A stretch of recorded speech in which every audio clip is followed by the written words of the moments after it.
Prime Minister Costa of Portugal, last year you announced that your country would achieve carbon neutrality by 2050, and you also launched a roadmap and an action plan to get this done. How do you ensure that this plan becomes a reality? What will take it to get this ambition being realized? And do you see any space to go even further and faster?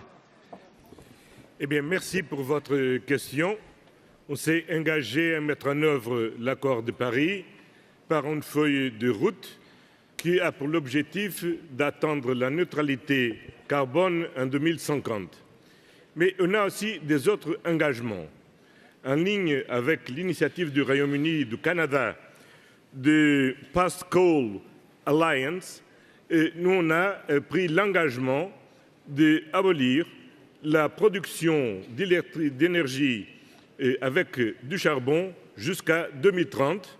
Et on va commencer l'année à venir à augmenter le taux de carbone sur le charbon pour donner un incentive aux entreprises pour réduire la production avec du charbon. On a consolidé dans un fonds environnemental les moyens de supporter notre industrie et aussi les secteurs de transport à faire le changement des moyens de production d'électricité.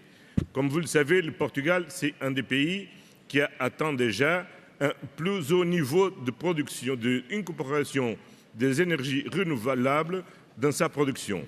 On a atteint déjà 60% dans la production et 30% dans la consommation.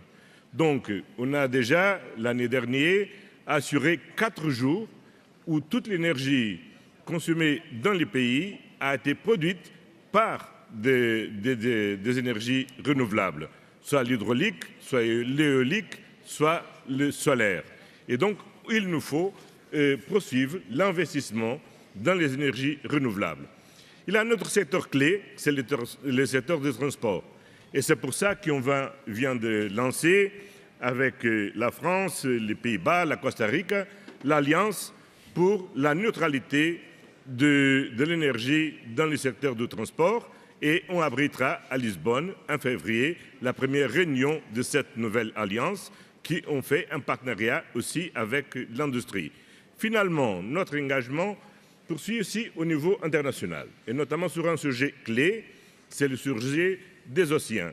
On a eu une conférence de grand succès en 2017, et on travaille maintenant avec le Kenya pour poursuivre cette initiative avec une nouvelle réunion en 2020 sur les sujets des océans. Et ce que pour nous c'est très clair, c'est qu'il nous faut travailler soit au niveau international, soit au niveau local, soit au niveau de la recherche et dans les différents domaines, dans l'investissement, dans la production d'énergie renouvelable, dans l'augmentation de l'efficacité de l'utilisation de l'énergie et dans une mobilité plus amie de l'environnement. Merci. Et merci pour cette transition, Monsieur le Premier ministre.